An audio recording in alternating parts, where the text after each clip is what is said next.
Hey, welcome back to Daily Flash. I'm Mitch English. If you're watching the show and you're looking for that one most important thing, we're going to tell you it's this. We all need a good night's rest, right? We know how great it feels to get a good night's sleep. But for a lot of us, a restful night is far and few in between. For sure, our next guest, CARLO, has actually written a book. It's called Awakening Through Sleep, and she's also the founder of the International Parenting and Health Institute and Association of the Professional Sleep Consultants. She works with clients individually to help them overcome their sleep challenges and teaches sleep professionals how to best work with their clients to uncover the root of their sleep challenge. This is something that affects absolutely everybody watching. When you have a good night's rest, well, you know this, here I am preaching to the choir. If you have a good night's rest, it changes your whole day. It changes everything about it. But why is it so hard for us to get a good night's sleep? It is hard for a number of reasons, a number of specific individual reasons, but we can begin by looking at two main categories. Okay. The first is a shift in environmental and social conditions that began as early as the 17th century, became prominent in the Industrial Revolution and with the introduction of artificial light that affected our home environment, our work environment, community environment. This includes things like light, noise, air quality, temperature, bedding, and technology.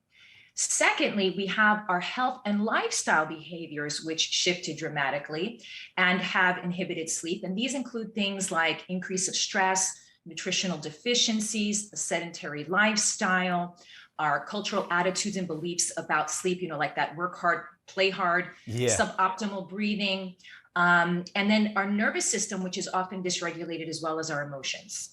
All right, there's some things that we can all do, but is there a generality of some things that we can do that's actually going to help us sleep better? I mean, obviously, case by case, things affect other people, but generally, what can we do? Yes, one of the first things that I recommend is change your perspective and your attitude towards sleep. This is the number one thing, because already many of us have this negative attitude towards sleep, whether it's I don't need sleep or I have this awful sleep challenge. And when you begin by taking a deep, open, curious understanding and wanting to learn about how your body functions, you then know that your body is this home that you're maintaining. And then you can turn your challenge around to work for your benefit. And then sleep becomes an opportunity to improve the quality of your life. So change your perspective and attitude. Secondly, become aware of the way that you breathe, because the way that you breathe directly does impact the quality of your sleep. All right, now listen, I don't know about you, but I've been breathing since I was a small child. And I think I got breathing down, right? I mean, yes. In through the mouth, through the nose. I mean, breathe. I'm breathing right now as we speak. So how do I change that? I don't understand breathing. Is mouth breathing? What? Yes. So what happens is most people do breathe through their mouth. They're not breathing optimally through their nose. And also, they are not slowing down their breath. If you just take a moment to evaluate your breath, you will see that your breath tends to be pretty shallow, especially if you're stressed all the time, pretty shallow, pretty quick. So just by taking a few pauses throughout the day, which I call daily pauses, incorporate some very short breathing exercises. Now there's a number of apps on the phone that you can do this with. You'll begin to start to become aware and slowly over time begin to shift and change that pattern, which will increase your optimal breathing and then help you sleep better as well. As I'm becoming cognizant of breathing, just now as you were talking, I was like, I'm going to slow my breathing down. I'm not as excited. Can you tell? I can see this.